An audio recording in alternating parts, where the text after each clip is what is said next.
තෙරුවන් සරණයි.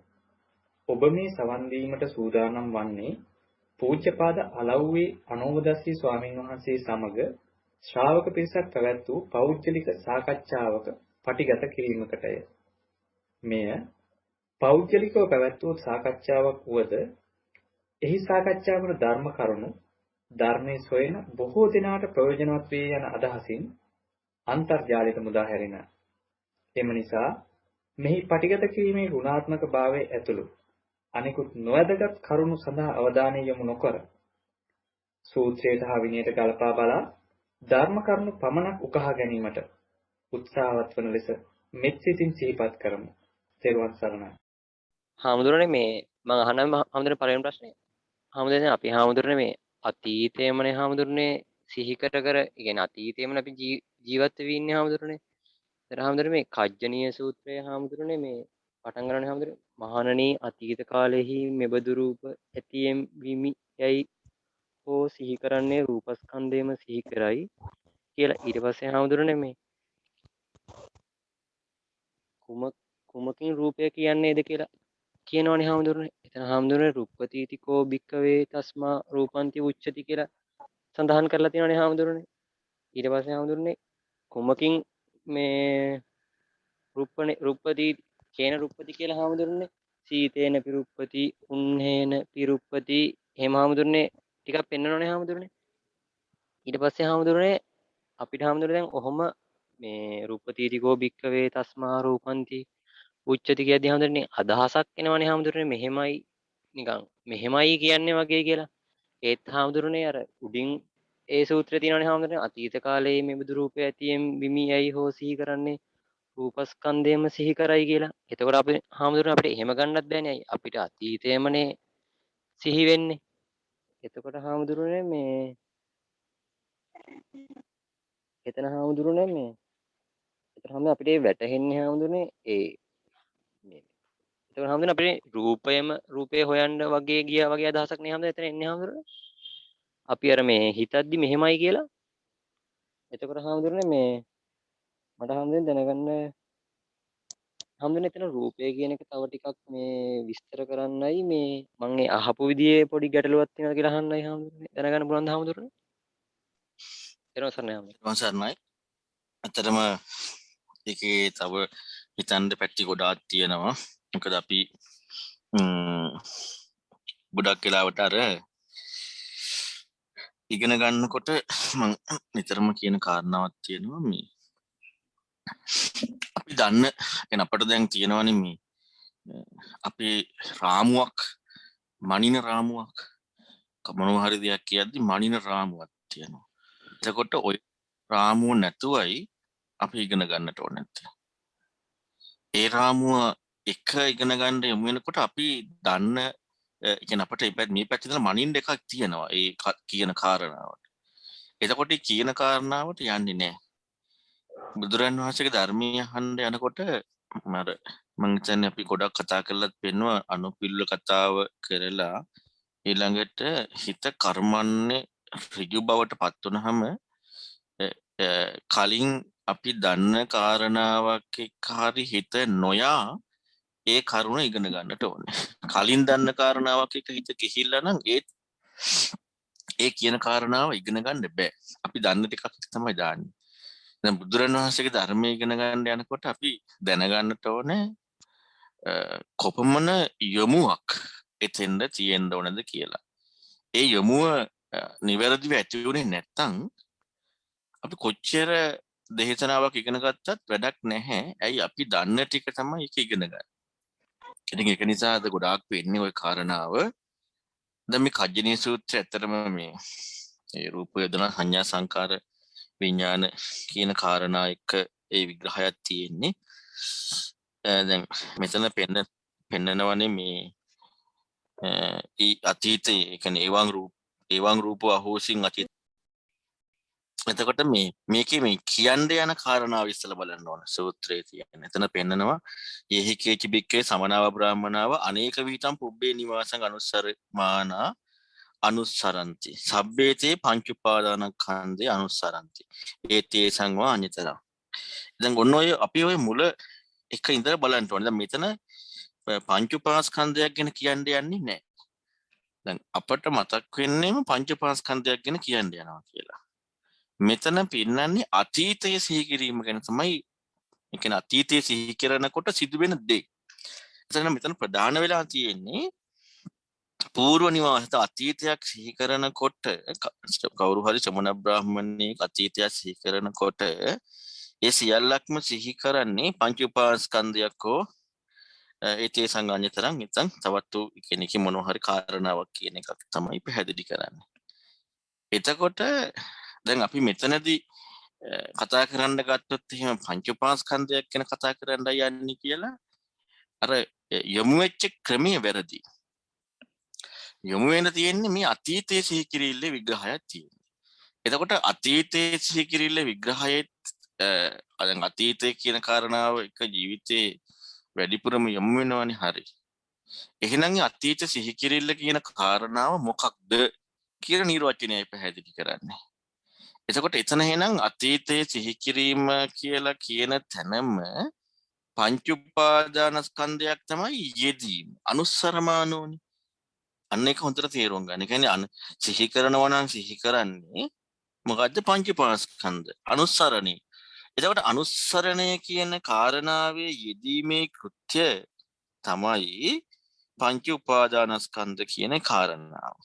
ඒ කියන්නේ දැන් අපි දන්නවා පංච උපාස්කන්ධයේ නිර්වචනය වෙන්නේ අතීත අනාගත වර්තමාන ආධ්‍යාත්මික බාහිර හීන පරිණිත දුරලං ගොරෝසුයුම් සාසවා උපාදානීය වශයෙන් ආශ්‍රව සහිත උපාදාන වශයෙන් තමයි රූපය නිර්වචනය. අන්න ඒක රූප උපාදානස්කන්ධ ඔය විදිහට පංච උපාස්කන්ධය පැහැදිලි වෙන්නේ. එතකොට එහෙනම් මේකේ පංච උපාස්කන්ධය හෝ ඒ කියන්නේ එකෙන් මොනවා හරි දෙයක් කියන කාරණාවනේ. ඒ අතුරින් මොනවා හරි කාරණාවක් කියන කාරණා. එතකොට එහෙනම් ඒ රූප වේදනා සංඥා සංකාර විඥාන කියන කාරණාව අතීත කියන නිර්වචනයක් දැන් යෙදෙනවනේ. ඒ යෙදීම අතීත කියන කාරණාව එක සාසවා උපාදානීය වශයෙන් එක පහම කතා කරලා නැත්නම් මොකක් හරි එකක්. ඔන්න ඕක තමයි පැහැදිලි කරන්න යන්නේ. ඔන්න ඔතන නිරවුල් කරගන්නේ නැතුව අපි එතනින් එහාට යන්න ගියොත් එහෙම ප්‍රශ්නයක් වෙනවා. මොකද හේතුව අපි මේ බුදුරණවහන්සේ ධර්මයේ මුලැමැදක පිරිසුදුයි කියලා අන්‍ය තීර්ථකයෝ පිළිගන්නේ කොහොමද පිළිගන්නේ නැහැ. ඒ කියන්නේ අන්‍ය තීර්ථකයෝ පවා ඒ කියන්නේ දහමට එන්න යොමු වෙන්න කලින් මේ සමාජයේම කීර්තිරාවයක් ගිහිලා තියෙනවා. බුදුරණවහන්සේ යමක් කියනවනම් මුලයි මැදයි අගයි ගැළපීමක් තියෙනවා කියලා. ඒවා අර්ථ ව්‍යංජන සහිතයි කියලා අන්‍ය තීර්ථකයෝ දන්නවා. සමාජීය කීර්තිරාවය. එතකොට ඒ අන්‍ය තීර්ථකයෝ ඉගෙන ගන්න යන්නේ හිම. එහෙමනම් ඒ අන්‍ය තීර්ථකයන් ඉගෙන ගන්න යන දෙයට එහා දෙයක් තියෙන්න ඕනේ. ඉතින් දෙයක් නැති වුණොත් කොච්චර ප්‍රශ්නයක්ද? ඒ තරම්වත් දෙයක් නැති වුණොත් එහෙනම් ඒට එහා අපට දෙයක් තියෙන්නට වෙනවා. එතකොට එහෙනම් මේ අතීත අනාගත වර්තමාන කියන එතන 11ක් වෙනවා. දැන් මෙතන අතීතය කියන කාරණාව පාදක කරලා පෙන්නනවා.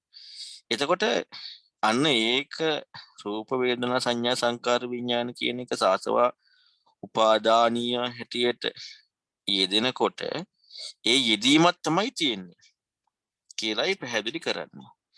එතකොට කොහොමද දැන් ඒවං රූපෝ අහෝසින් අතීත මද්දානං කියන එක දැන් අපිට දැන් අපි හොඳට හිතලා බලද්දී අපට මේ සිහි කිරිල්ල තුල රූපය මෙහෙම වුණා කියලා හිතිල්ලක් වෙනවනේ. මේ පෙන්වන්නේ අතීතයේ යෙදීම රූපී ස්වභාව නිර්වචනය කියන එක සාසවා උපාදාන වශයෙන්. ඒක හොඳට තේරුම් ගන්න. අපි හිතන එක නෙමෙයි. දැන් යෙදෙනකොට අතීත සිහි කිරිල්ල කියන කාරණාව ඔන්න රූප කියන කාරණාවක යෙදීමක් සාසවා උපාදානීය වශයෙන් කාරණාව තමයි අතීත කියන නිර්වචනය. ඔතනනේ බුදුරණවහන්සේ පෙන්වන්නේ අනිත්‍ය දුක්ඛ අනාත්ම දකින්න ඕනේ කාරණා. ඒකවල දැන් ඔය නිර්වචනේ අපි ඔය විදිහට හරියට බැලුවේ නැත්තම් මම අර කිව්වේ අපි ධර්මයේ ඉගෙන ගන්න යනවා අපි අර ගලපන කියන අපේ තියෙනවනේ මොනවා හරි දන්න දේවල් ටික. ඔන්න ඕක ඉගෙන ගන්න. මේ මෙතන තියෙන මුලැමැදාග පිරිසුදු භාවයේ අර්ථ ව්‍යංජන සහිත භාවය බලන්න. ඒ කියන්නේ බුදුරණවහන්සේ දේශනා කරපු එකේ වැදගත්කමට වඩා අපට තේරුම් ගන්න එක වැදගත්කමව පටලැවෙනවා. මෙතන තියෙන එක බලන්න ඕන. එතකොට දැන් සිදුවෙන්නේ අතීතය කියන යෙදීම කියන්නේ පංචපාස්කන්ධ සහ මොනවා හරි කාරණාවක් කියන එක පැහැදිලි කරා. අනුස්සරමාන කියන අනුස්සරණීය මොකද්ද? අතීතය. හොඳද? එතකොට අතීතය අනුස්සරණය එනකොට ඒකේ යෙදීමේ කෘත්‍ය මොකද්ද? පංචපාස්කන්ධය කියන අර යෙදීමේ කෘත්‍යයක් තමයි යෙදලා තියෙන්නේ අනුස්සරණය කියන වැඩපිළිවෙල. එතකොට පංචපාස්කන්ධය කියනකොට අපි රූපය කියලා හිතනවා කියන එක නෙවෙයි. රූපය කියන යෙදීම අතීතයේ කියන එක නැති වුණ කියන කාරණාව එක්ක යෙදීමේ කෘත්‍යයක් අතීතයේ එක්ක සාසවා උපාදානීය කියලා යෙදලා තියෙනවා. ඉතිවා වික්කවේ අනුසරමාන රූපඤ්ඤේව අනුසරති. රූපයයි අනුසරන රූපස්කන්ධය කියලා ඉතර දාලා නැහැ. රූපයමයි අනුසරන්නේ. රූපස්කන්ධය කියලා පරිවර්තන මේ දේශනාවේ නැහැ. රූපස්කන්ධය කියලා හිතනම සම්පූර්ණයෙන් වැරදි. මොකද හේතුව අර කාරණාව කියලානේ තියෙන්නේ. කියන්නේ අතීතයේ කියන කාරණාව එකම රූප නිර්වචනයයි ඊළඟට ඒ නිර්වචනය පැහැදිලි කරනකොට ආයේ උපාදාන වචනේ දාලා නැහැ. මොකද නිර්වචනයක් පැහැදිලි කරපු නිසා. නමුත් නිර්වචනය කරන්න කලින් පැහැදිලි කරන්න දෙන්නේ යෙදීමක් තියෙන නිසා උපාදාන හැටියට කතා කරනවා. එතකොට දැන් රූප කියන පැහැදිලි කිරීම එක්ක යථාර්ථවාදීව කතා කරන්න යනකොට ආයෙතෙන්ද නිර්වචනයක් දාන්න දෙයක් නැහැ. මොකද්ද? උපාදානීය වශයෙන්. එතකොට මෙන්න මෙසේ තමයි මහණෙනි සිහි කරන්නා මේ රූපයමයි සිහි කරන්නේ. රූපස්කන්ධේ නෙමෙයි. වැරදි රූපස්කන්ධය දැම්මත් එහෙම නෑ. දේශනාව එහෙම නෑ. ඒවං වේදනෝ අහෝසින් අතීත මද්දහනන්ති.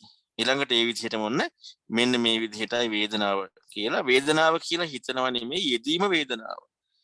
එතකොට ඉතිවා වික්කේ අනුසරමාන වේදනං චේව වේදනඤ්ඤේව අනුස්සරති. එතකොට මෙන්න මේ ආකාරයට අනුස්සරණය කරන වේදනාව. එතකොට එහෙනම් එතනේ සිහි කිරීමේ යෙදීම තියෙන කාරණාව පැහැදිලි කරනවා වෙන්වෙන් වශයෙන් අතීත යෙදීමත් එක්ක යෙදුන කාරණාව පැහැදිලි කරනවා. අන්න රූප වේදනා සංඥා සංකාර විඥාන කියලා. මෙතන ස්කන්ධ උපාදාන ස්කන්ධ වචනයක් නැහැ.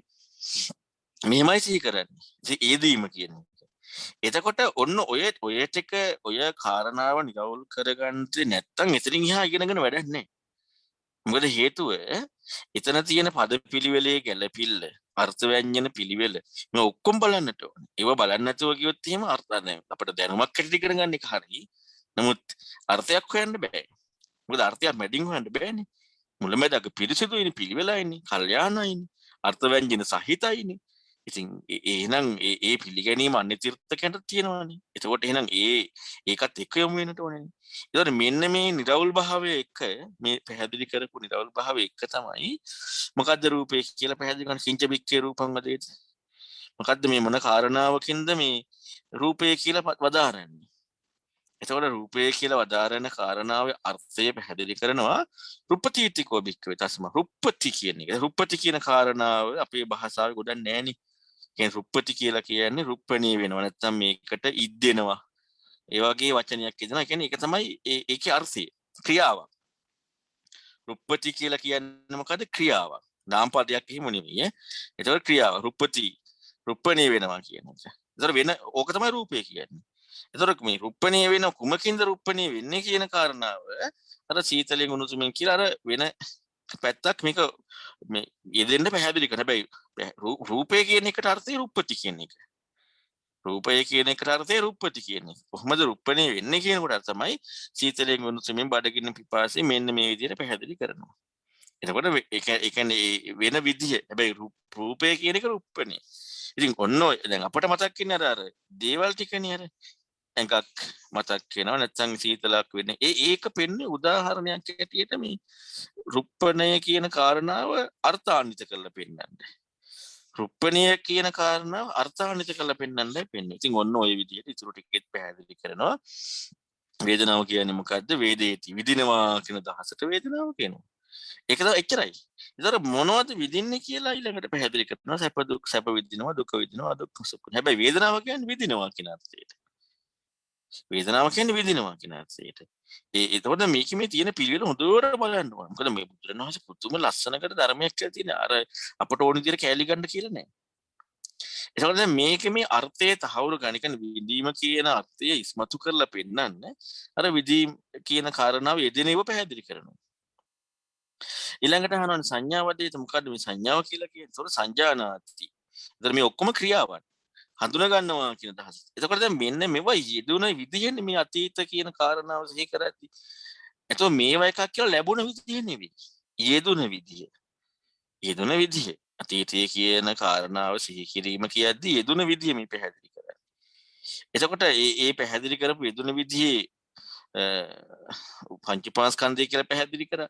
ඊළඟට අතීතයේ රූපය කියන නිර්වචනය එක පැහැදිලි කරා. එතකොට දැන් මේ රූපය කියන කාරණාව වේදනාව සංඥාව කියන එක දැන් අර පැහැදිලි කරා. එතකොට මේ පැහැදිලි කරනදී මම හිතන්නේ අපි මේ ළඟදී සාකච්ඡාවකුත් පැහැදිලි කරාකට බීජයන් හොයන කාරණාව එක පැහැදිලි කළා. බීජය කියන එක හොයන්න යමු වෙනවා කියන එකේදී ගොවියෙක් බීජ හොයනවා. එතකොට සමන්ගේ කුඹුරේ ස්වභාවය ඊළඟට ඒ බීජවල වටිනාකම ඒ බීජ පැලවෙන විදිය ඔක්කොම හොයනවා මොකටද පැල කරන්න. හැබැයි කොච්චර හෙව්වත් ඒකේ හරියට මේ ක්‍රියාකාරීත්වය තිබ්බත් බීජ පැලවෙන්නේ නැහැ. ඒක අපට කරන්න බෑ. බීජයයි ඒ කාරණාවේදී සිද්ධ වෙන්නේ. එතකොට දැන් හැබැයි අපට හොයන්න වෙනවනේ. අපට කැමති දෙයක් දාලා හරියන්නේ නැහැ. ඒකට අදාළ විදිහට හොයන්න ඕනේ. අන්නේ හොයනවා වගේ තමයි මේවා මේ වෙන විදිහට මේ බුදුරණවහන්සේ පෙන්වන කාරණාව හොයන එක. අපි දැන් ඕක ඒ කියන්නේ අපි හිතනවා අපි ඒ කියන්නේ හොයනකොටම පැලවෙනවා කියලා බීජ ටික. එහෙම වෙන්නේ නැහැ. බීජ එතෙන්ට අදාළ විදිහට යෙදෙන්නට ඕනේ. එතකොට දැන් මේ රූප වේදනා සංඥා සංකාර විඥාන හෙව්වා කියලා අපේ යෙදීමක් එක්ක ගන්න ගියොත් සම්පූර්ණයෙන් වැරදි. ඒක හරියට අර බීජ හොයනවා බීජවල කෘත්‍ය එක්ක අපි හිතනවා බීජ ගැන හොයනකොටම බීජ ටික පැලවෙලා අස් වෙනස් ලැබෙනවා කියලා. නෑ ඒවා බීජයට අයිති දේවල්. ඒවා අපට අයිති දේවල් නෙමෙයි. ඒක පොඩ්ඩක්වත් අපට අයිති නෑ. එතකොට මේ පංච උපාස්කන්ධය කියන යෙදීම කියන කාරණාව තමයි හරියට මේ බීජේ පැලවෙන කෘත්‍ය වගේ.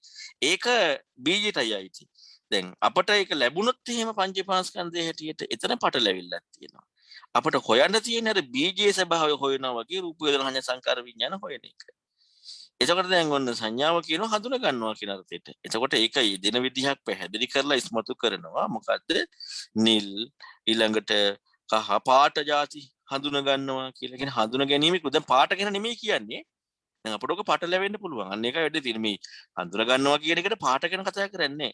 හඳුනා ගන්නවා සංඥාව කියන හඳුනා ගන්නවා කියන එකට. එතකොට හඳුනගන්නේ මොන කරුණෙන්ද කියන එක හඳුන ගැනීම යෙදීම පැහැදිලි කරන එකයි පාට ගැන ඉස්මතු කරන්නේ හඳුන ගැනීම ඉස්මතු කරන්නේ. ඊළඟට සංකාරයන් කියන්නේ සකස් වීම කියන කාරණා මොකක්ද කියලා පැහැදිලි කරනවා. සංකතං අபிසංකරොන්ති. සංකතය අபிසංස්කරණය වෙනවා කියන කාරණාවයි සංකාර කියන්නේ. මොකද්ද මේ මොන විදිහට සංස්කතය අபிසංස්කරණය කරන්නේ කියනකොට රූපං රූපත්තාය සංකතං අபிසංකරොන්ති. වේදනං වේදනත් මෙන්න මේ විදිහට පැහැදිලි කරනවා. එතකොට රූපය ගැන නෙමෙයි කියන්නේ. රූපේ රූපත්වයේ පිණිස සකස් සංකතය අபிසංස්කරණය. වේදනාව වේදනත් කියන මේක ගැඹුරු විග්‍රහයක් මේක. මේ ඔක්කොම ගැඹුරු විග්‍රහයක්. අර මුල් ටික වැරදුනොත් ඔක්කොම වැරදෙනවා. ඉතින් අර ඒකට මම හිතන්නේ මම අර මේ ළඟදී උපමාවක් පැහැදිලි කරා. අපි හිතමු මොනවා හරි කියන්නේ කේක් එකක් හරි මොනවා හරි වටිනා දෙයක් හදනවා සායනය ටිකක් කවලන් ඉන්නවා. හැබැයි ලස්සනට හදලා තියෙන දැන් අයිසිං ගාලා පුදුම ලස්සනක්. සේරම හොඳයි. අල්ලා විසික් ගන්න තියෙන ඔක්කොම. ඒ කෑවොත් ඔක්කොම මැරෙනවනේ. එතකොට එහෙනම් හොඳට තේරුම් ගන්නට ඕනේ පොඩි වැරද්දක් ආවොත් ඔක්කොම වැරදි. තුට්ටක්වත් හරිනේ. මුල්ල ඉඳලම නිවැරදිවම හරියට යන්න ඕනේ. විඥාණයට කියන විඥානාති කියන අදහස. ඉතින් ඔන්න ඔය කරුණු වින් වශයෙන් හොයන්න. ඔය කාරණා ටික වින් වශයෙන් හොයන්න යමු වෙන්න අපට අර මුල් ටික එකම යමු වෙන්න ඕනේ. ඉතින් එහෙම නැතුව යමුනොත් එහෙම ලොකු වැරද්දක් තියෙනවා. මේකේ පදයේ කොහොමද තියෙන්නේ? මේකේ කාරණා කොහොමද තියෙන්නේ? ඒ හැම දෙයක්ම බලන්න ඕනේ. සෑම දෙයක්ම නොබැලුවොත් අපි ලොකු පටලැවිල්ලකටපත් වෙනවා. අවුල් ජාලාවකටපත් වෙනවා. මොකද බුදුරණවහන්සේ කියපු මොකද බුදුරණවහන්සේ පින්වතුනි මේ දේශනා කරන්නට යෙදුනේ මේ ලෝකේ තියෙන වචන අරගෙනම කරුණ ටික ගන්න. ඉතින් ලෝකයේ වචන අරන් පෙන්නපු කරුණ ටික අපිට අපේ ලෝකෙට ඔක තේරුනොත් මේක බුදුබණක් වෙන්නේ නැහැ නේ. ඒ කියන්නේ දැන් අපිට මේක අලුත් විෂයක් වෙලානේ. අලුත් විෂයක් නිසා අපට අලුත් දෙයක් වෙලා. අනේකයි වැඩේ තියෙන්නේ. දැන් ඒ කාලේ මිනිස්සුන්ට අලුත් විෂයක් නෙමෙයිනේ. ඒක නිසා අලුත් දෙයක් වෙන්න අර අලුත් වෙනස එක්ක බලන්න ඕනේ. පද පිළිවෙල එක්ක මුලැමැදාග පිළිවෙල අර්ථ ව්‍යංජන සහිත කියන මේ ඔක්කොමත් එක්ක බලන්න වෙනවා ඒ කාලයට. මේ කාලේ අපිට අර පදේ ඉගෙන ගන්නකොටම අලුත් වෙලා. ඉතින් ඒක අර එතන පද පරම වෙච්ච කියන කාරණා පදේ උතුම් කර ගන්නවා කියන කාරණාව එක ප්‍රශ්නේ. ඉතින් ඒ නිසා ඇත්තටම අපි තව ඊට වඩා ලොකු විදිහකට හිතන්නට ඕන ඉගෙන ගන්න විදිහ ඉගෙන ගන්න විදිහ ඊට වඩා හොයන්නට ඕනේ. නැති වුණොත් එහෙනම් අපිට ලොකු අවුලෙන් අවුලකටපත් වෙනවා. තිරුවන් සරණයි. තෙරුවන් සරණයි හාමුදුරනේ. මේ එතන හාමුදුරනේ පොඩ්ඩක් හාමුදුරනේ මේ ඒවන් රූපෝ අහෝසි අතීත මත්තත්තානි ඉතිවා භික්කවේ අනුස්මරණෝ රූපඤ්ඤේව අනුස්සරති කියන ඒ ටික පොඩ්ඩක් හාමුදුරනේ අපව පැහැදිලි කරන්න මට පොඩ්ඩක් පැහැදිලි වුණේ. ඔව් එතනදී දැන් මුලින්ම පැහැදිලි කරන්නේ අර අතීත අනුසරණය කරනකොට සියල්ලම පංචපාස්කන්ධයක් අනුසරණය කරන්න කියනවනේ. නැත්නම් ඒකේ මොනවා හරි දෙයක් කියලා. එතකොට ඒ අනුසරණයේ සිදුවෙන විදිහ තමයි මෙසේ මේ කියන්නේ මේ අතීතයේ මෙන්න මේ විදිහට මේ රූපය. ඒතර රූපය කියන එක පෙන්නනවනේ ඊට පස්සේනේ පෙන්වන්නේ. අපි ඒකට වචන විතරක් දාමුකෝ. නැති වුණා. ඒතකොට අතීතය කියලා සිහිවීම කියන්නේ නැතිවීමක් කියන එකත් එක්ක. ඒ කියන්නේ නැතිවීමක් කියන්නේ අතීතයේ විය වුණා වෙච්ච දෙයක්. ඒතර අතීතයේ වෙච්ච කාරණාව දැන් යෙදීමක් තියෙනවනේ. දැන් යෙදීමේ සිදුවීම තමයි අර ඒ කියන්නේ අර ඒ රූපී ස්වභාවය කියන කාරණා. ඒ කියන්නේ රූපී ස්වභාවය කියන්නේ අපි හිතන එක නෙමෙයි. ඒක හොඳට තේරුම් ගන්න. අපි හිතන්නේ නැහැ මෙහෙම වුණාය කියලා. ඒ කියන්නේ හිතන විදිහේ යෙදීම තමයි ඒ රූපය කියන එක. හිතන විදිහේ යෙදීම. ඊළඟට මෙසේ මහණෙනි සිහි කරනකොට මේ රූපයම සිහි කරයි. මෙසේ මහණෙනි සිහි කරනකොට මේ රූපයමයි සිහි කරන්නේ. ඒකට රූපයමයි සිහි කරන්නේ කියන කාරණාව අර කරුණක් හැටියට පැහැදිලි කරා. යෙදුන තැනත් යෙදුන විදිහත් එක්ක. ඒතකොට මෙතන රූපස්කන්ධය කියලා එහෙම නැහැ. ඒතකොට මෙන්න මේ කාරණාව අපි ඇත්තට මේ මෙතන ඉඳලා ඒ කියන්නේ එතනින් උඩ කාරණාව ඉඳලා හරියටම බලන් ගියේ නැත්නම් එහෙම එතනින් එහා සම්පූර්ණයෙන් වර්ධිනවා. එහෙමයි. එතන හාමුදුරනේ මේ රූපයම සිහි කරයි කියන්නේ රූපස්කන්ධයේ රූපයයි කියන වෙනස මොකක්ද හාමුදුරනේ? මම හිතන්නේ මම ඕක කතා කරන්නේ එක සාකච්ඡාවක. ඔයාලත් එක්ක කරපු සාකච්ඡාවකම කතා කරා රූපය කියන එක කතා කරන තැන කොහොමද රූපස්කන්ධය කතා කරන්නේ කොහොමද රූපාස්කන්ධය කතා කරන්නේ කොහොමද? ඔක මම හිතන්නේ මේ ඔයාලත් එක්ක කතා කරපු දෙවෙනි පළවෙනි මේ ඔව් හාමුදුරනේ ඔව් දෙකේ හරිය එහෙම එකදී පැහැදිලි කරා. ඔව් මේක තුන වෙන වශයෙන් කතා කරා. තෙරුවන් සරණයි ස්වාමීන් වහන්සේ. ස්වාමීන් වහන්සේ දැන් අපි ලෝකේ ගනුදෙනු කරද්දී බුදු පියාණන් වහන්සේ දේශනා කළා තියෙනනේ තං ජීවං තං ශරීරං අඤ්ඤ ජීවං අඤ්ඤං ශරීරං කියලා ස්වාමීන් වහන්සේ දෘෂ්ටි දෙකක්. එතකොට ස්වාමීන් වහන්සේ දැන් අපි ලෝකේ ගනුදෙනු කරනවා කියන්නේම ඔය දෘෂ්ටි දෙකෙන්මනේ ගනුදෙනු කරන්නේ ස්වාමීන් වහන්සේ. එතකොට මේ දෘෂ්ටි වශයෙන් අවබෝධ කරගන්නේ කොහොමද කියලා ටිකක් පැහැදිලි කරලා දෙන්න පුළුවන් ස්වාමීන් වහන්සේ. දෘෂ්ටියක් කැසියට අවබෝධය කියන කාරණාව යෙදෙනවා කියන තැනම දර්ශනයේ සවිසුද්ධ වෙලානේ. නැත්තම් දෘෂ්ටියක් කියලා අවබෝධයක් වෙන්නේ නැහැනේ. අපිට දෘෂ්ටිය අවබෝධ වෙන්න කියන එකට කලින් මේ මොකක්ද මේ කියන්නේ කියලා හෙවීමේ කුටි තමයි මූලිකම තියෙන්නට ඕන නැත්තේ. ඒ කියන්නේ වැරදි නම් ඇයි මේක වැරදි කියන්නේ කියලා අන්න ඒ බුදුරණවහන්සේ පෙන්නන කාරණාවට සම්පූර්ණයෙන් යොමු වෙන්නට ඕනේ. එතකොට දැන් සංජීවං සංශරීරං අඤ්ඤං ජීවං අඤ්ඤං ශරීරං ජීවේ ශරීරය දෙකම එකක් නැත්නම් වෙනින් වශයෙන් කියන කාරණාව මොකක් ගත්ත දෘෂ්ටියක්නේ. දැන් ඕක මං හිතන්නේ සංයුත්තනිකායේ තුනේ අර ditthi සංයුත්තේදී ඔක ලස්සනට පැහැදිලි වුණා. එතකොට එතනදී පැහැදිලි වෙලා පෙන්නවා මේ දෘෂ්ටිය කියන කාරණාව යෙදෙන්නේ රූපය කියන කාරණාව එක්ක උපාදාය කියන තැනත් එක්කනේ. ඒ කියන්නේ රූප වේදනා සංඥා සංකාර විඤ්ඤාණ පහම් පෙන්වනවා. මෙන්න මේ කාරණාවක läගගෙන එකතු වෙලා තමයි ඒ යෙදෙන්නේ. එතකොට දැන් ඒ කියන කාරණාව මොකක්ද එහෙනම්? ඒ කියන කාරණා මොකද්ද? මං හිතන්නේ අපි මේ ළඟදී අර සීනි පැන් රහයි කියන උපමාවක් එක්ක දේශනා ගොඩාක් පැහැදිලි කරා. එතකොට දැන් ඒවා ඔක්කොම පැහැදිලි කරේ බාහිර යම් කාරණාවක් කරගෙන. ඒ කියන්නේ අර සීනි පැණි රහයි කියනකොට පැණි රහ සීනි නම් තමා කියන එක කොහොමද යෙදෙන්නේ? තමා නැතුව පැන් රහක් කතා කරන්න බෑනේ. එතකොට එහෙනම් තමා කෝ කියලා අර හොයන්න ඕන ක්‍රමයක් පැහැදිලි කරන්නේ. ඒක ඒතකොට බාහිර කියන කාරණාවක් එක්ක. දැන් මේ ditthිය කියන එක ඊට වඩා ගොඩාක් සියුම්නේ.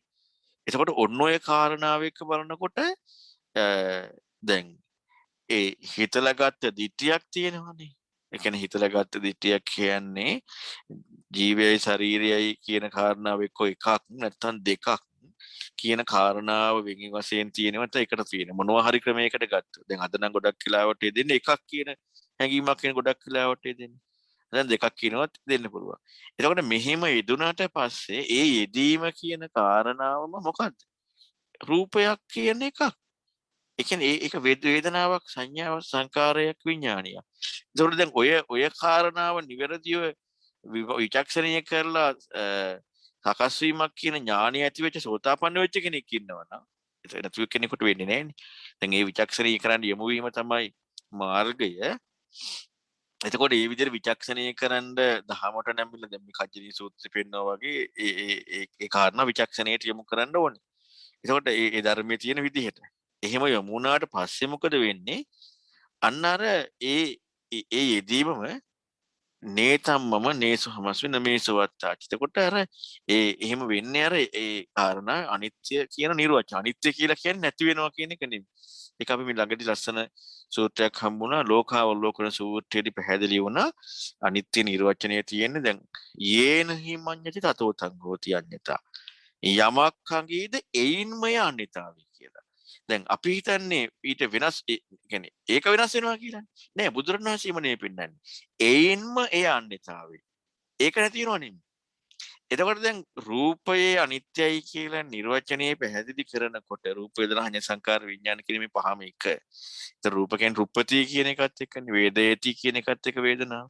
මෙන්න මේකේ පැහැදිලි කරනවා මොකද්ද මේකත් අන්න ඒ සකස් වීම කියන නිර්වචනෙම තමයි යම් හඟිනවා මඤ්ඤණාව කියන්නේ හඟිනවා.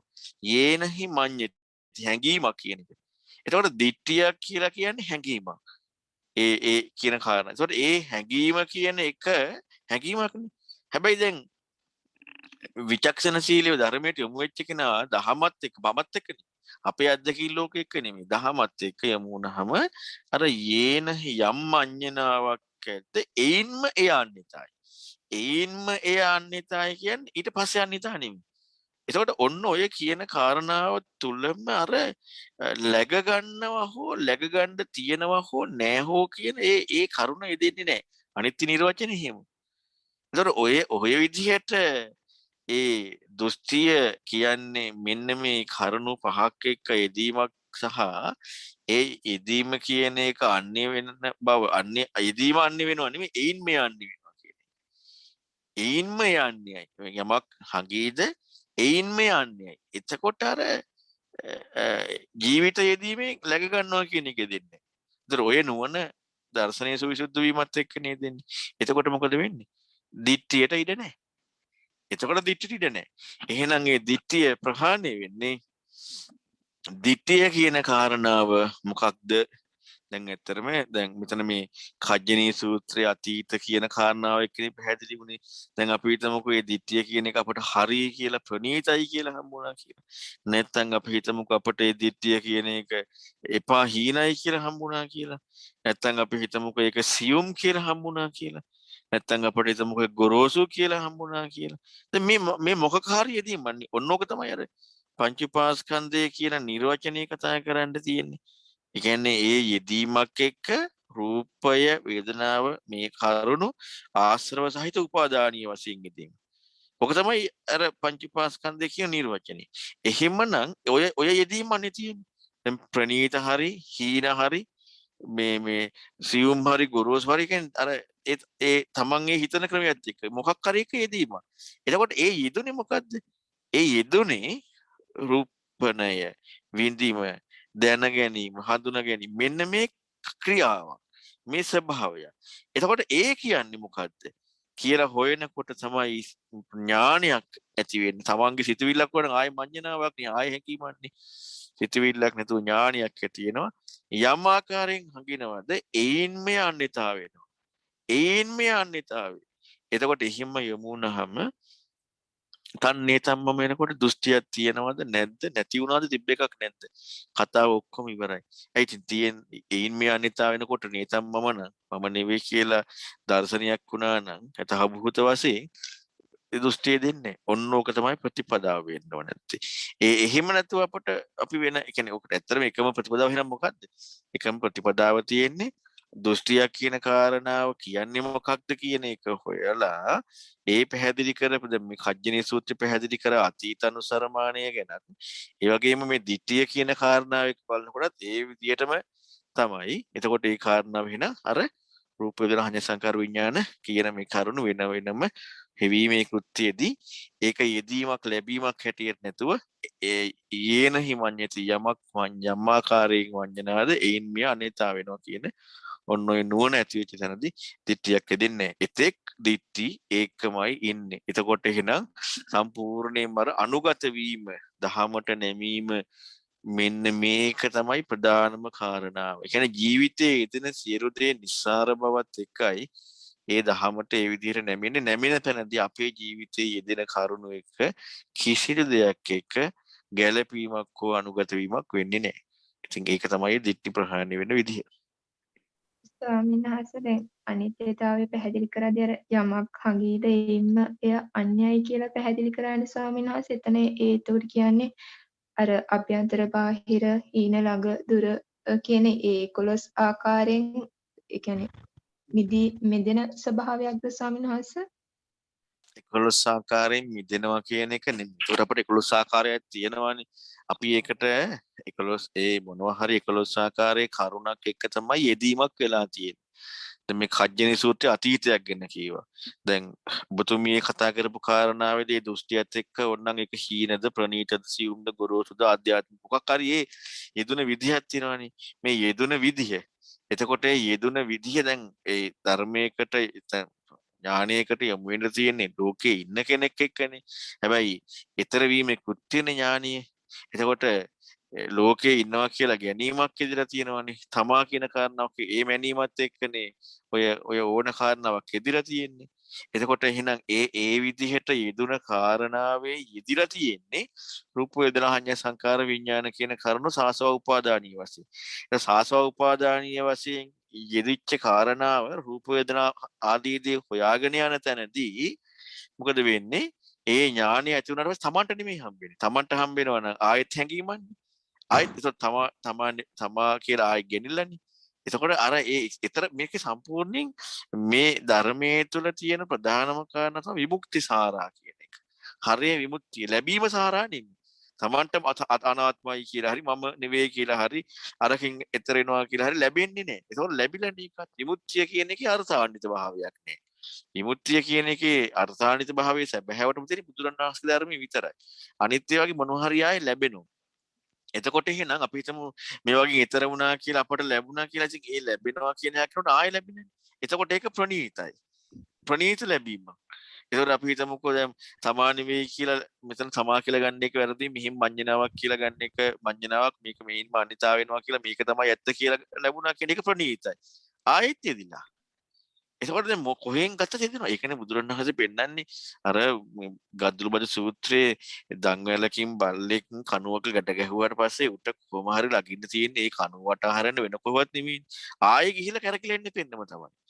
ඒ වගේම බුදුරණවහන්සේ පෙන්නනවානේ අශ්ලෝමයක් 100කට පළලා ඒකකට විදිනවට වඩා තීක්ෂණ බවක් වුණ කියලා මේ ආර්ය සත්‍ය නුවණට. ඒ කියන්නේ ඒවා සම්පූර්ණයෙන් තාත්විකයි. ඒ කියන්නේ එච්චරට අපි මේක මේ ධර්මයේ පිළිබඳව තියෙන ඒ ප්‍රායෝගික වැඩපිළිවෙල හොඳ අවධානයෙන් බලන්න. නැත්නම් අපි ආයෙ කොහෙට හරි ගිහිලා රිංග ගන්නවා. අර බල්ලා අවුවයි කියලා කොහේ හරි මේ දැනගත්තට පස්සේ ආයෙ කොහේ හරි ගිහිල්ලා හෙවණකට යනවා. හැබැයි ඒ දංගලත් එක්ක බැඳිච්ච ස්වභාවයමයි තියෙන්නේ. එයාට මේ ප්‍රණීතයි. එච්චරයි වෙනස තියෙන්නේ. එතකොට අර අනාත්මයක් මෙතන තියෙන්නේ මෙතන මඤ්ඤණාවක් කියන එක ඉක්මවල යනවා අන්‍යතාවයට යනවා කියලා. නැත්නම් මේ අතීත මේවා ඔක්කොම 11 ආකාරي ඉක්මවනවා කියලා හරි අපට ඒක හරි කියලා ලැබීමක් ආවන ඒ ප්‍රණීත කියන නිර්වචනයක ලැබීම 11 ආකාරය කියන එක අපි අර එක සාපේක්ෂව විතරයි අපි ප්‍රණීතය ලැබීම ප්‍රණීත ලැබීමක රූප වේදනා සංඥා සංකාර විඥාන ක්‍රියාකාරීත්වය ආයෙත් läගගත්තම එතකොට එහෙනම් ඒකයි මේකට ලොකු තීක්ෂණ බවක් ඕනේ. විශාල තීක්ෂණ බවක් ඕනේ. අසාමාන්‍ය තීක්ෂණ බවක් ඕනේ. සාමාන්‍ය බවක් නෙමෙයි. ඒ හැම පැත්තක් එක්කම අර විචක්ෂණශීලී බව යොමු වෙනකොට තමයි ඊතර වීම කියන කෘත්‍ය ප්‍රායෝගික වෙනවා මිසක් මට ලැබෙනවා නෙමෙයි. මොකද ඊතර වීම කෘත්‍යදී තමා කියලා නොලැබෙන බව එදෙන්නට ඕන මිසක් නොලැබෙන බව ලැබෙන්න බෑ. තමා කියලා නොලැබෙන බව ලැබෙනවා නම් ආයෙත් ලැබිලානේ. කාටද ඒක ලැබුණේ? තමා කියලා නොලැබෙන බව. තමාට ලැබුණා තමා කියලා නොලැබෙන බව. තමාට තමා කියලා නොලැබෙන බව ලැබුණා නම් තමා කියලා නොලැබිලා නේ ලැබිලා. එතකොට අපි 11 ආකාර ඉක්මුණා කියලා ප්‍රණීත අපිට ඒක තමයි හරි කියලා එතනන ප්‍රණීතත්වයකට යමු වෙලා. සියුම් තත්වයකට යමු වෙලා. ඒ කියන්නේ කොහෙන් හරි ආයෙ රිංග ගන්නවා. ඉතින් ඔන්න ඔය රිංග ගැනීම නැති වෙන්නට ඕනේ. බොහෝ පින් ස්වාමීන් වහන්සේ. තෙරුවන් සරණයි. තෙරුවන් සරණයි ස්වාමීන් වහන්සේ. අර වහන්සේ කලින් මතක් කරපුව මේ සීනි පැණි රසයි කියන උදාහරණෙන් පොඩි ප්‍රශ්නයක් තියෙනවා. මේ ඒකේ හාමුදුරනේ මේ අපි සීනි පැණි රසයි කියලා ගන්නවනේ. එතන වහන්සේ පෙන්වන්න උත්සාහ කරේ අර මමත්වයේ පැනවීම කියන එකද? අර එතකොට ඒ උදාහරණ වල වහන්සේ කිව්වේ මේ අර පැණි රස යෙදෙන වෙලාවට ඒ කියන්නේ එතනනේ මමත්වයේ තියෙන. කියන්නේ පැණි රස සමානයි මම වගේනේ. ඒ කියන්නේ ඒ වෙලෙට. එතකොට මේ ඒත් අර පැණි රස තියෙන්නේ මොකේද කියලා අහුවොත් මේ සීනි වල කියලානේ කියන්නේ අපි. ඒ එතන එහෙම ඒ පැහැදිලි කරේ ස්වාමීන් වහන්සේ මේ නොහට ගැනීම කියලා පෙන්වන්නද කියලා මට පොඩ්ඩක් මේක පැහැදිලි කරලා දෙන්න පුළුවන් හඳුරන්නේ. නෑ. නොහට ගැනීම කියන එකක් පෙන්වන්න නෙමෙයි එතන පැහැදිලි කරේ හිතන්න දෙන්න. හිතන්න දෙන්න කියලා කියන්නේ දැන් අපි සත්‍යවාදී නම් දැන් එහෙනම් සීනි පැණි රහයි කියන කාරණාව ඊදේම තියෙන්නෙම පැණි රහ බව අපි කියන්නේ අපේ එක්කනේ දැන් අපි දැන් ඒකත් එක්ක තියෙන්නේ වෙන එකක් එක්කනේ. එතකොට එහෙනම් හැබැයි පැණි රහ සීනිනේ. එතකොට දැන් තමා කියලා පැණි රහ භුක්ති විඳුණා කියන එකක් යෙදුණානේ. ඒ මොකක්ද එතකොට? ප්‍රශ්නයක් එන්නේ. මොකක්ද එතකොට? එතකොට දැන් සීනි වල පැණි රහ කියලා හොයන්න යනකොට ආපහු සීනි පැණි රහයි කියලා මැන්නේ කවුද? තමා කියලා යෙදීම කාරණාව අර පැණි රහ බවත් එක යෙදුණා නම් පැණි රහ සීනි වල නම් තමා කියන කාරණාව මොකක්ද? යෙදුන්නේ නැහනේ. මොකක්ද ඉතින් යෙදිලා තිබ්බේ? එතකොට දැන් තමා කියන කාරණාව යෙදෙන්නේ නැත්තම් සීනි පැණි රහයි කියලා මයින්නේ කවුද? එතකොට සීනි කියන්නේ මොනවද? පැණි රහ කියන්නේ මොනවද? සීනි වල නම් පැණි රහ සීනි මොනවද? පැණි රහ මොනවද? ඒ කවුද මැන්නේ ඒක? හිතන්න එකක් දුන්නේ. හිතන්න. ඒ කියන්නේ ජීවිතයේ යෙදෙන හැම එකක්ම හිතන්න තමා කියන එක කො. දැන් ඕක බුදුරණවහන්සේගේ බණ නෙමෙයි. මම ඔය දුන්නේ අතීතයේ පුත්තජන වූ විමුක්තිකාමී සමාජයේ ඇතිවීමට පදනම. සත්‍ය ගවේෂී ඒ අයගේ පදනම පෙන්නන්න. ඒ අය එච්චර හිතනවා. ජීවිතයේ යෙදෙන එකත් එක්ක ඒ කියන්නේ සැබෑ විමුක්තිකාමී ජීවිතයේ යෙදෙන එකත් එක්ක හිතන මේකට උත්තරයක් නැහැ කාටවත්. අන්න ඒ නිසා තමයි බුදුරණවහන්සේට යොමු වීමේ අවශ්‍යතාවය ගොඩනැගෙන එතනදී. ඒ ගොඩනැගිච්ච තැනදී ඊතර වීමේ වැඩ පිළිවෙල එහෙම අනුගත වෙනවා. දැන් අද සමාජයේ තියෙන මොනවද ලබා ගන්න මේ සත්‍ය මෙහෙම හොයන එකක් නෑනේ. කියන්නේ බුදුරණවහන්සේගේ ධර්මයෙන් තොරව සත්‍ය හොයන එකක් නෑනේ. කියන්නේ ධර්මයට ඇවිදලා ලබා ගන්න හොයන්නේ. ධර්මයට ඇවිල්ලා කොහොමද ලබා ගන්න එකක් විදිහක් නෑ. ලබා ගන්න කියන්නේ අපට වැටහෙනේම මොකක්වත් නෑ. මොකද අපට වැටෙන බවක් කතාව නොවන එකක් තමා කියලා නොවේදෙන එකක් නේ පැහැදිලි කිරීම තියෙන්නේ. දැන් එහෙම එන්න කලින් මේ ලෝකයේ සුදුසුකමක් තියෙනවා.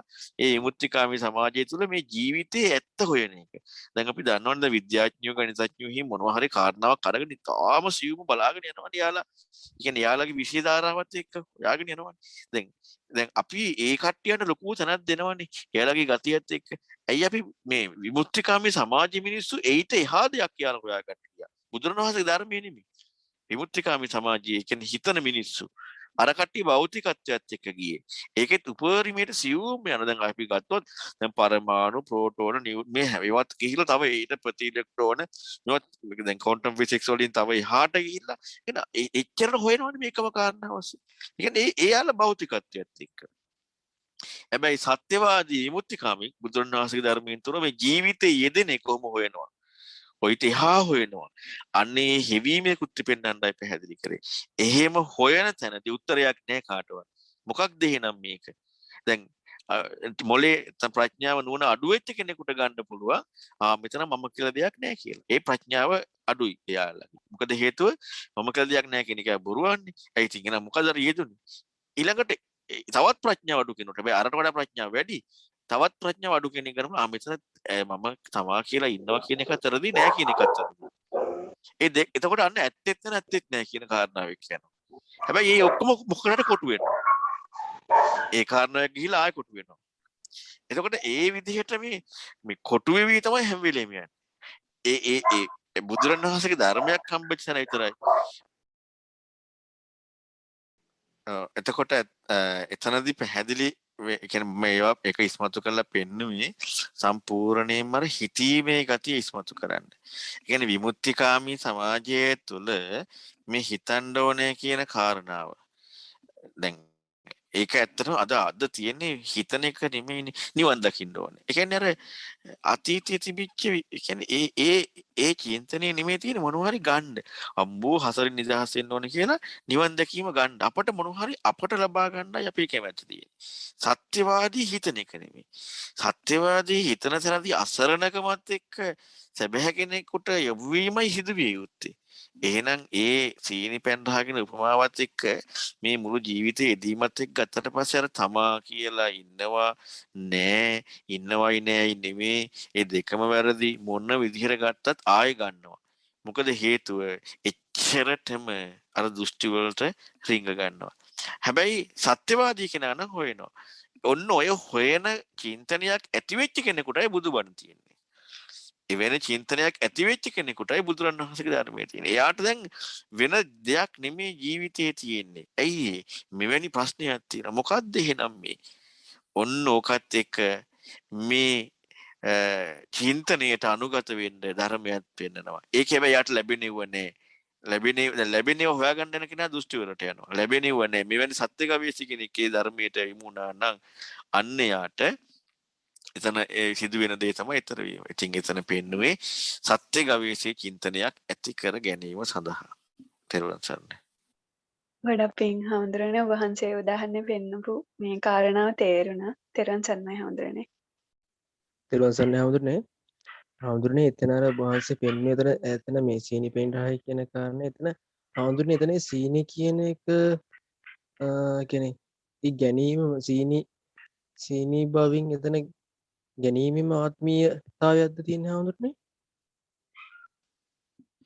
ඒක ඉස්සල්ලාම අපි යොදන්න බලන්න ඕන නැති යෙදෙන එක එක්කනේ අපි දැන් මුල අමතක කරලා ඊට පස්සේ යන්න හොඳ නැහැ හිතන්න.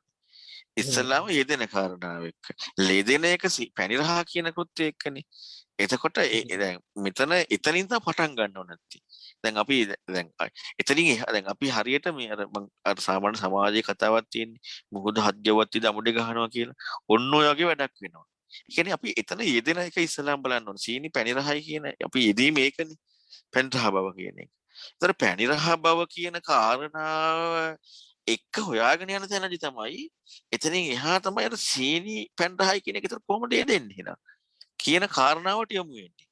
ඔන්න ඔය විදිහට අපේ ජීවිතේ හැම එකක් එක්කම දැන් මම ඔය සීනි පැන්ටහයි කියන එක සීනි කන එකක් එක්කනේ පැහැදිලි කරේ. අපිට උන තරහක් යනකොට අපිට උන මොනවා හරි පේනකොට අපිට උන මොනවා හරි තා ප්‍රශ්නයක් එනකොට කියන්නේ ජීවිතයේ යෙදෙන හැම එකම ඔය කාරණාවක හිතන්න ඕනේ. ওই විදිහට අසාමාන්‍ය හිතිලක් බුදුන් වහන්සේගේ ධර්මයෙන් තොරව මේ සමාජය තුළ මිනිස්සුන්ගේ තියෙනවා. අන්න ඒකයි විශේෂත්වය. එවැනි සමාජයකයි බුදු කෙනෙකුගේ ධර්ම අවස්ථාවේ තියෙන්නේ. එන අසාමාන්‍ය දැන් අපේ සමාජය තුළ අද තියෙන්නේ මේ කලබලයක් එක්ක මොන හරි ගණ්ඩනේ හොගාලා තියෙන්නේ. ඒ කියන්නේ අර හිතන සයිඩිය නෑනේ. කියන්නේ විචක්ෂණශීලී බව සත්‍ය ගවේෂී බව. ඔන්න ඕක ඇති වෙන්නට ඕනේ ධර්මයකට යොමු වෙන්න. එතකොට එහෙනම් දැන් අද ඇත්තන අපේ සමාජයත් එක්ක තියෙන අපේ ඉස්සලාම ඔය සමාජගතිය ඇති කරගන්න වෙනවා. ඒක ඇති කරගෙන ඉවරලා බුදුන් වහන්සේ ධර්මයට යොමු වෙන්න වෙනවා. අපි කොහෙන් හරි අර කියන්නේ හිතීමේ වැඩ පිළිවෙල වැඩෙන්න ඉඩ වෙන්න ඇති වෙන්න අපි රිංග ගන්න ඕන විදිහට තහවුරු කරගන්න. ඒ කියන්නේ වැරදි කියලා හරි තහවුරු කරගන්න අපි කැමතියි. වැරදි කියලා ඒ කියන්නේ අපට කොහෙන් හරි ඕනේ තහවුරු කරගන්න. සාධනීය කරලා ඔප්පු කරලා පෙන්නන්න. නිගමනය කරලා නිරීක්ෂණයේ නිගමනයක් දෙන්න ඕනේ. එතකොට ඔන්න ඔය තීරිය සම්පූර්ණයෙන් අයින් වෙන්නට ඕනේ. මොකද හේතුව එහෙම ප්‍රතිඵල ලැබෙන එකක් නැහැ. මේකේ තියෙන්නේ ඔබට කියන්නේ මේ කිසිදු ගැළවීමක් නැති ප්‍රශ්නයක්. හැබැයි හැම එකකින් ප්‍රායෝගික. අර එහා පැත්තක හිතන්න කලින් මෙතන යෙදීමත් එක්ක හිතන්න ඕනේ. ඒ යෙදීමත් එක්ක හිතාගෙනකොට හිතන ගතියෙන් වැඩිමක් ඇති වෙනවා.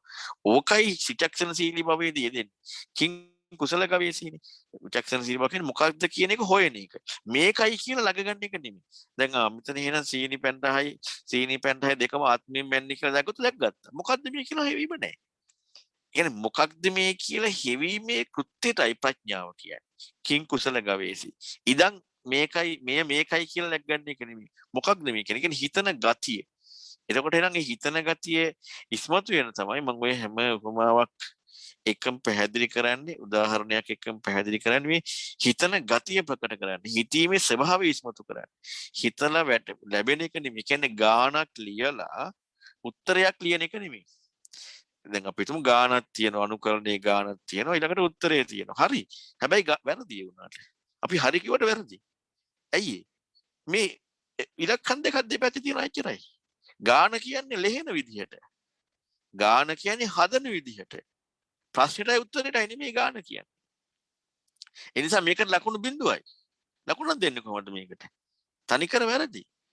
හැබැයි හදපු කෙනාගේ උත්තරේ ඒකම තමයි. ඒකට මේක හදලා නැහැ නේ ගානක් හදලා නැහැ.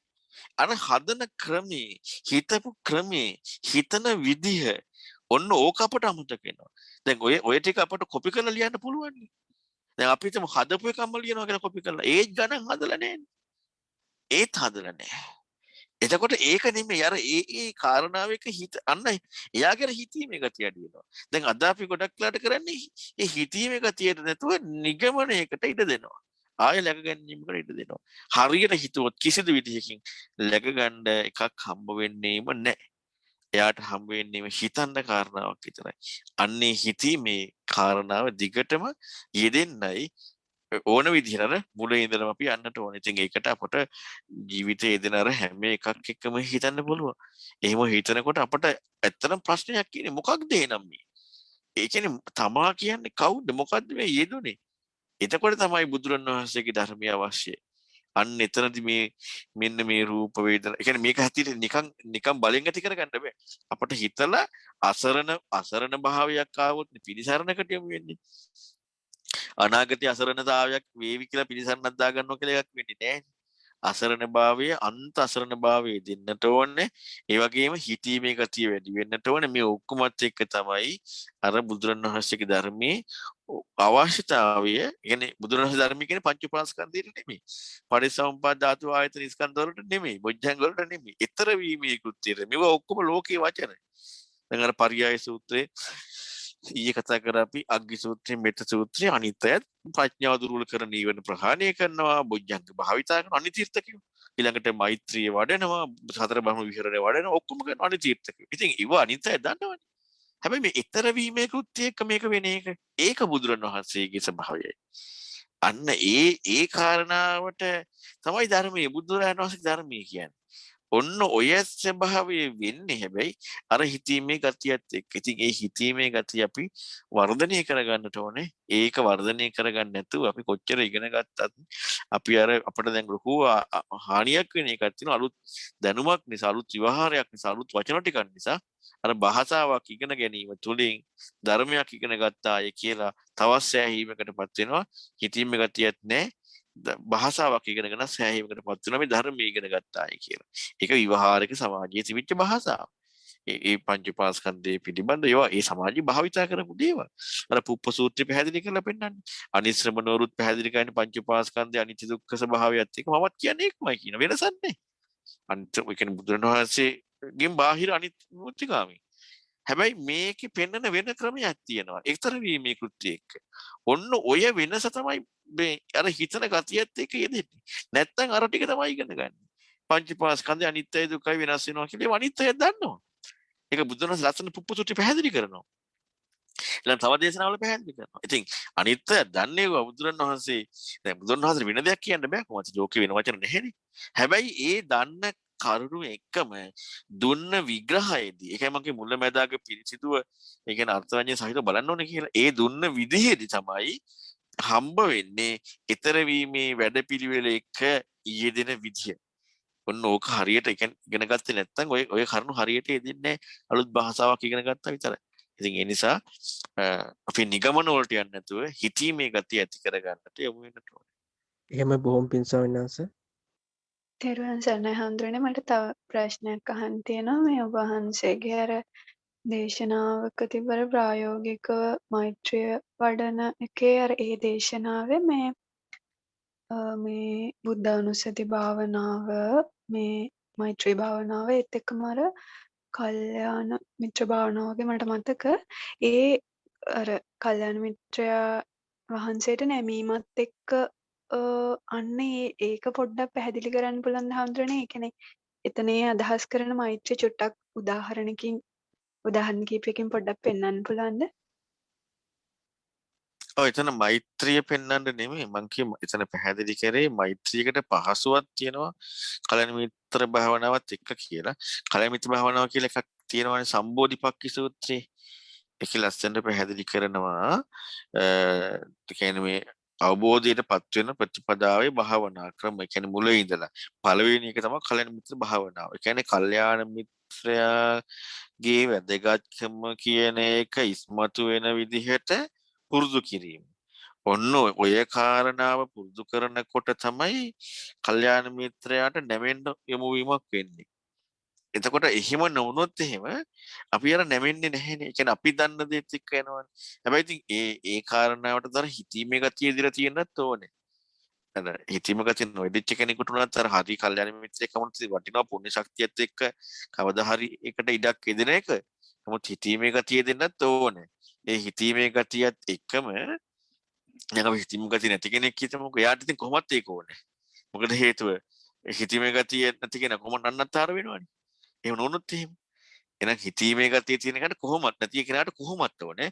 තියෙන කෙනාට ඒ කාරණාව හොඳට ඉස්මතු වෙන්න තමයි. ඒ කියන්නේ වැදගත් කාරණාව උපරිම ප්‍රකට වෙන්නේ.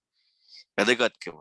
අන්නේ ඒ කල්‍යාණ මිත්‍රයාගේ යෙදීමත් එක්ක මේ පුරුදු කිරීමක් තියෙන්නේ. ඒ කර්ම හිතන ඉදිරියේදී 194 කියන සාකච්ඡාවක් එයි.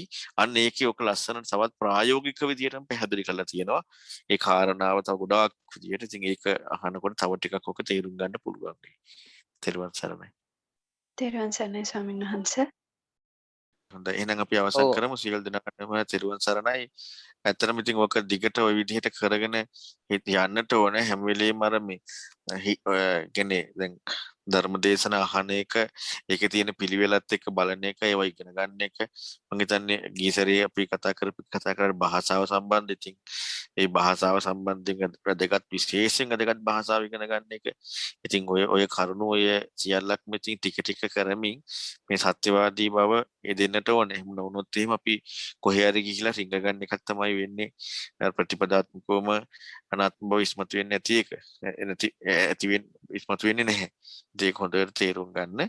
ඉතින් ඔයාලගේ උනන්දුව හරි වටිනවා. ඉතින් මේක දිගටම පවත්වාගෙන යන්න හැබැයි අර කියන විදිහට අර කියන්නේ ධර්මයේ ඉගෙන ගන්න ඕන විදිය බුදුරණවහන්සේ පෙන්නපු ඒ සියල්ල ඒ විදිහට කරන්නට ඕනේ. එතකොට තමයි අපිට මේකේ මේ නිවැරදිවම මේ කියන්නේ ශ්‍රද්ධාව නිවැරදිවම යොමු වීම ඔක්කොම නිවැරදිව කරන්න පුළුවන්කමක් ලැබෙන්නේ. ඉතින් ඒකට ඔබ සීල් දනාට වාසනාව උදායි. තෙරුවන් සරණයි.